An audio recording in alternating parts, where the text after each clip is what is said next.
Badagry was not just a slave port.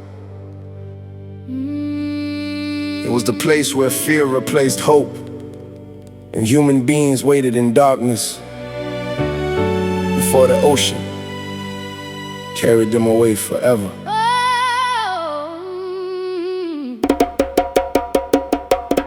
Some people cried for their mothers.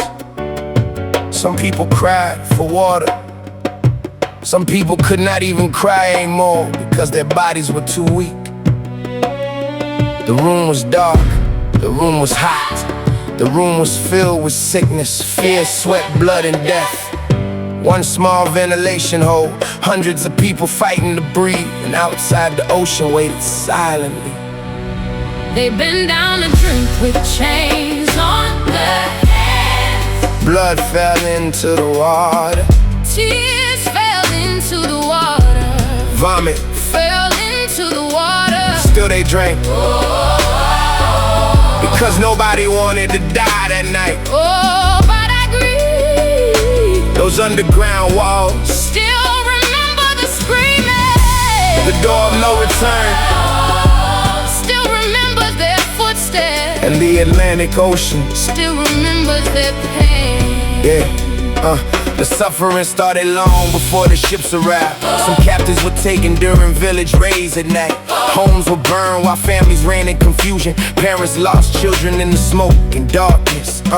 Some people were captured during tribal wars. Some were betrayed and sold for trade goods. The captives were tied together with chains around their necks and wrists. Men, women, and children walked for days towards the coast. Some people had wounds on their backs from beatings.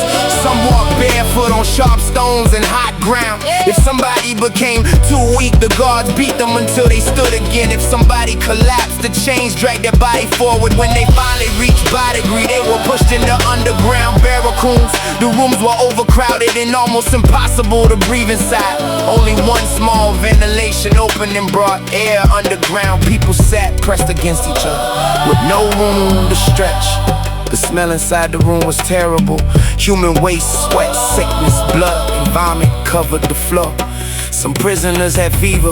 Some prisoners had open wounds. Some prisoners died beside living people in the darkness. Food came once every day. Dirty water came once every day. The guards placed one iron bowl on the ground. The prisoners still had their hands tied behind their backs. One by one they bent down to drink like animals. The first people drank desperately because their throats were dry and burning.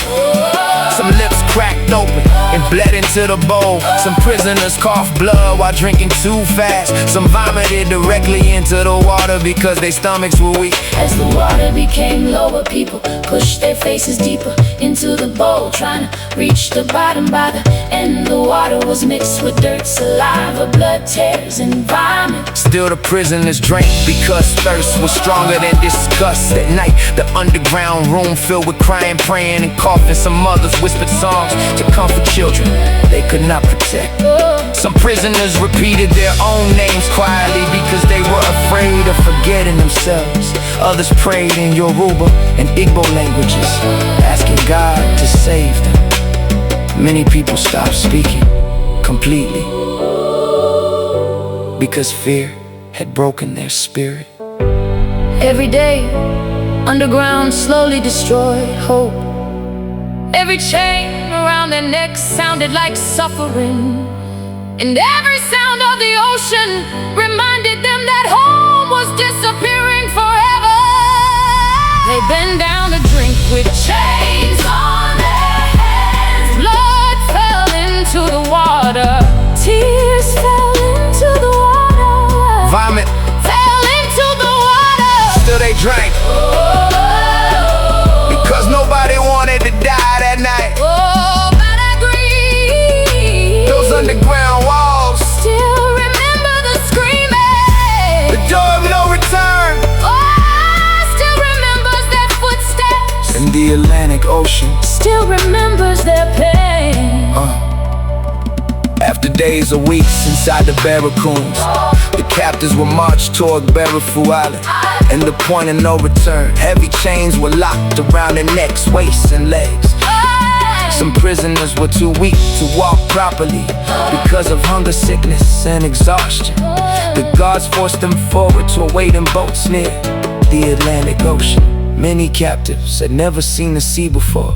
The endless water terrified them. Some believed they were being taken to another world. Some believed they would never see land again. Families looked at each other one final time, knowing separation was coming. Many mothers never saw their children again. Many children never saw their parents again. When the captives stepped on to the slave ships, entire futures disappeared into the Atlantic Ocean forever. The chains were real, the suffering was real, the crying was real, the crying was real. And the memory of Badagry still lives today. This was not cargo. These were human beings whose names, families, languages, and futures were stolen before the ships even crossed the Atlantic Ocean.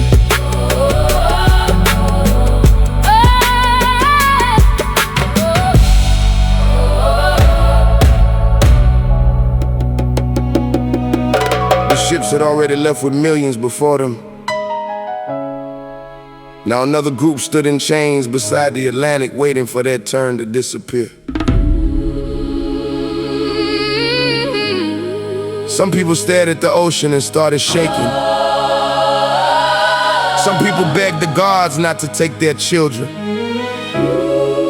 Some people fell to their knees because they knew they would never see Africa again. The waves kept moving, the chains kept dragging, and the crying never stopped. Don't forget the sound of those chains on the sand. Don't forget the mothers reaching for children they could not hold. Don't forget the people forced on the ships while the ocean watched silently. Oh, Badagry. The water carried their tears into the Atlantic, and history still hears them crying today. After leaving the underground barracoons, the captives were tied together for the final journey. Heavy chains were locked around their necks, waists, and legs. Some people were too weak to stand because of hunger, sickness, and beatings. The guards shouted while forcing everybody toward the lagoon routes of Badagry. Children cried loudly when they saw the ocean for the first time. Many had never seen water so large and endless before. Some prisoners believed they were walking toward death. Others believed spirits lived beyond the sea, waiting to consume them. The journey across the sand was slow because the chains were heavy. When one person stumbled, everybody connected to the chain stumbled too. Some prisoners had wounds around their ankles from iron cutting into their skin. Others carried fever, but were still forced forward. Along the route, many captives were forced to stop at the well of forgetfulness. People were told the water would erase memory and remove thoughts of home. Some prisoners cried while saying the names of parents, wives, husbands, and children one last time. Some scooped sand from the ground, trying to keep a piece of Africa with them. Others looked back at the trees and shoreline because they knew they would never return. When the boats arrived, the fear became worse. People heard chains hitting wood and water against the sides of the ships. The guards pushed captives forward without mercy. Mothers lost grip of children during the confusion. Fathers shouted while families were separated forever. Some prisoners resisted and were beaten in front of everybody else. Others stayed silent because terror had already broken them inside. No graves, no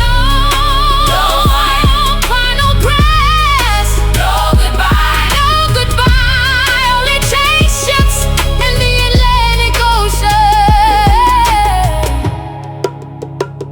what crossed that water was not cargo.